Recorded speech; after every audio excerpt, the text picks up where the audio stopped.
자, 여러분, 우리 인사하고 시작하도록 하겠습니다. 인사하겠습니다. 안녕하십니까? 자, 오늘은 금요일입니다. 금요일 영상 여러분들과 함께 나누도록 하겠습니다. 오늘 네. 유진 목사님 말씀과 묵상 나누는 날이죠. 네. 오늘 71일 차인데요. 네, 오늘 묵상의 제목과 그리고 말씀 읽어주시기 바랍니다. 알겠습니다.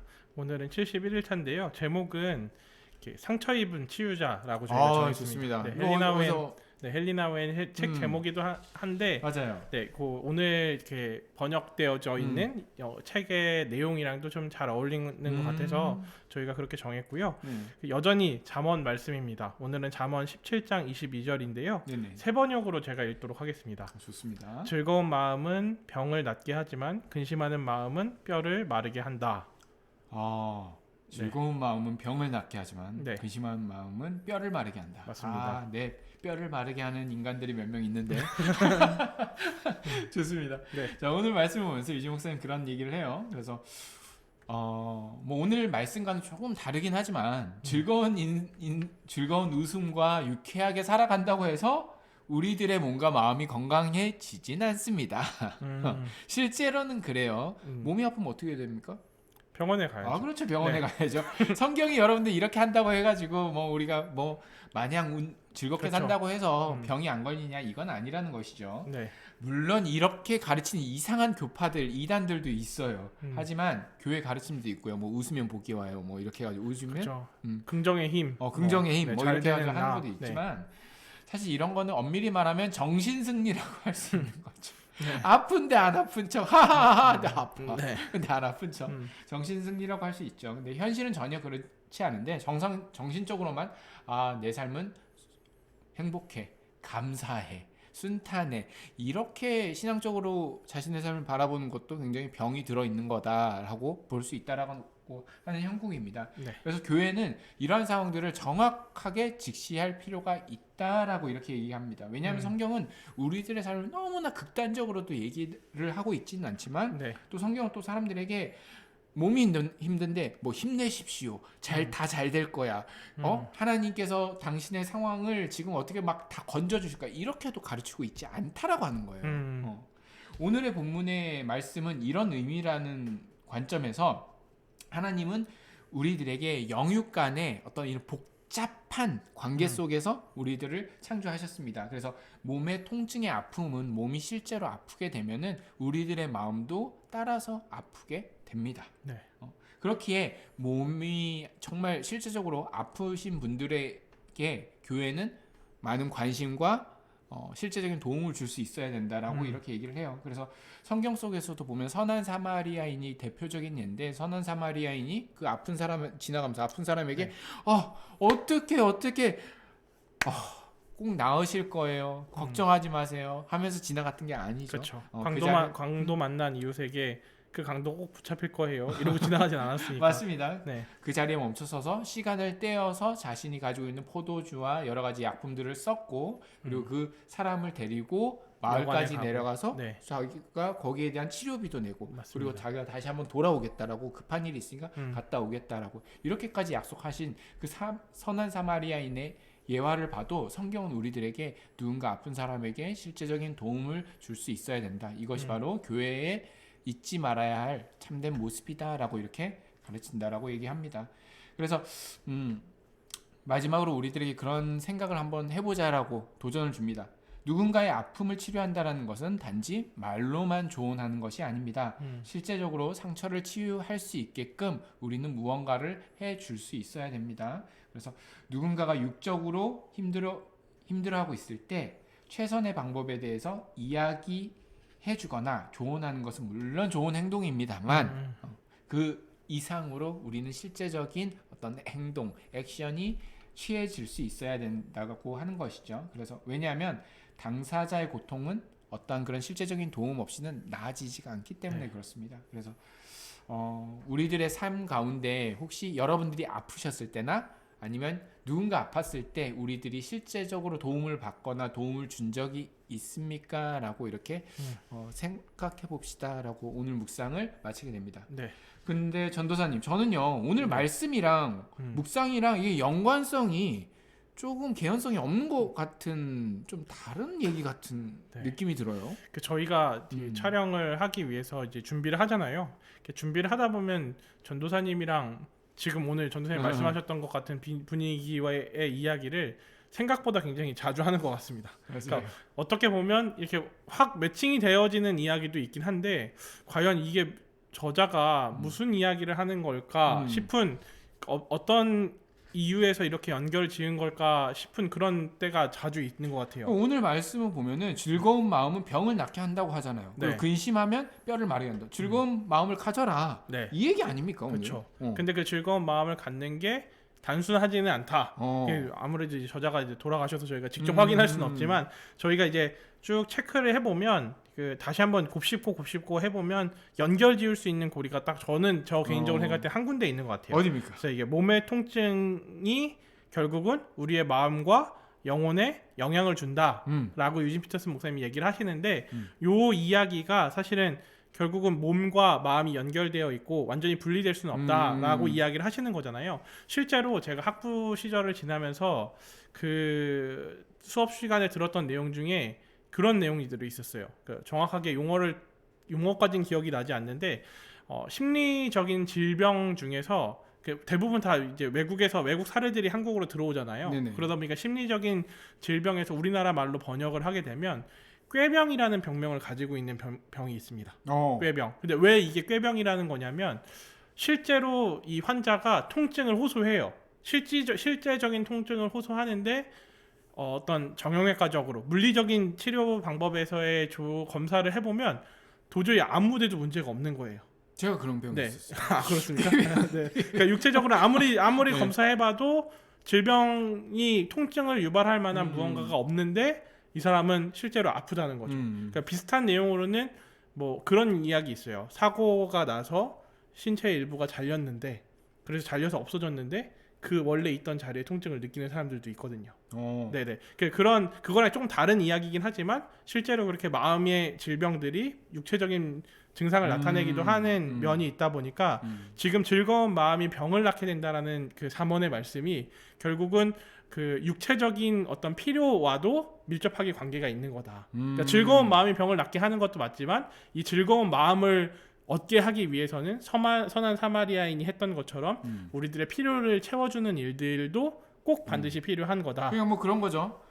이게 사람이 아픈 사람은 즐거운 마음을 가질 수가 없는 거예요. 아, 그렇죠. 약간 그쵸? 그런 뉘앙스죠. 우리 목사님이 네. 그런 얘기 많이 하잖아요. 네. 아니 상황이 힘들고 몸 아픈 사람한테 여러분 긍정적으로 사셔야 돼요. 몸은 아프지만 웃으면서 사셔야 돼요. 네. 웃으면 복이 와요. 아니 복이 안 온다고요. 네. 복이 안 와. 맞습니다. 힘든 사람들한테는 우리 목사님 돈을 주라고 돈을. 네. 돈이 필요한 사람 돈 주고 네. 진짜 웃고 이런 사람 웃는 것도 여유가 있을 때 웃을 수 있는 거잖아요. 맞습니다. 참된 웃음이지. 네, 네. 그렇죠. 네. 그런 실제적인 도움을 주라는 마음 같아요. 그래서 그러니까 담임 목사님이 이번에도 좀 병원에 집회를 다녀오셨잖아요. 네네. 자주 가시는 병원인데 거기 가서도 목사님 그러셨대요.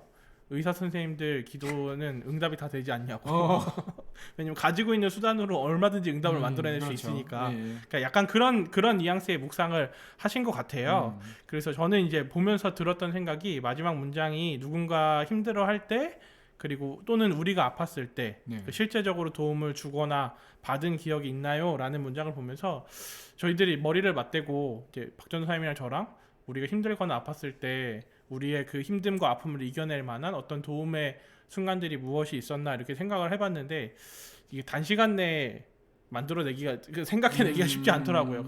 그러다가 이제 고민을 하다가 이제 들었던 생각이 뭐냐면 그 최근에 저희가 이제 코로나가 제일 심해져 있잖아요. 한 17만 명씩 이렇게 나오고 있다 보니까 실제로 이제 너무 이것이 가까워졌다라는 생각을 많이 해요. 주변에 사람들이 막 생기잖아요. 네, 맞습니다. 네, 그러다 보니까 교회 안에서 저랑도 가까이 지내던 사람들이 이제 1명, 2명 이렇게 확진을 겪었었거든요. 근데 이제 그 겪은 시기가 다르다 보니까 거기에 따라서 나라에서 지원을 해주는 내용들이 조금씩 달라지고 있는 거예요. 그러니까 먼저 걸렸던 친구는 나라에서 그냥 전화만 하게 되면 처방을 해주고 그리고 네네. 처방을 통해서 나온 약까지 집업까지 배달을 해줬었는데 확진자가 너무 늘어나다 보니까 이제는 배달을 해줄 수 있는 인력이 없다는 거예요. 그럼 누가 배달해? 그러다 보니까 이제 배달을 못 해주게 되고 시스템이 바뀌어서 최근에는 이제 진료를 비대면으로 하게끔 해줬잖아요. 네네. 그러니까 전화로 진료를 받고 처방을 받은 다음에 그 처방전을 토대로 약도 지을 수 있고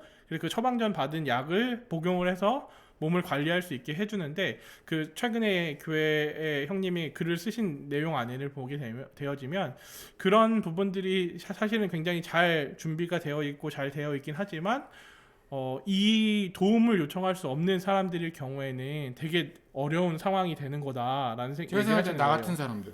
그렇죠. 혼자 혼자 지내다가 지내니까 저는 네. 만약에 격리에 들어가 있으면 제가 가지러 갈 수 없는 거죠. 맞습니다. 그렇죠. 전화로 비대면으로 진료를 받을 수 있긴 하지만 맞아요. 진료를 받더라도 그 약을 받으러 갈 수 있는 방법이 없으니까. 우리나라 뭐 1인 가구가 25%가 넘는다고 네. 하는데 그러다 보니까 사람들이 그렇죠. 네, 그런 문제들이 발생하고 있다라는 글을 봤던 게 생각이 났어요.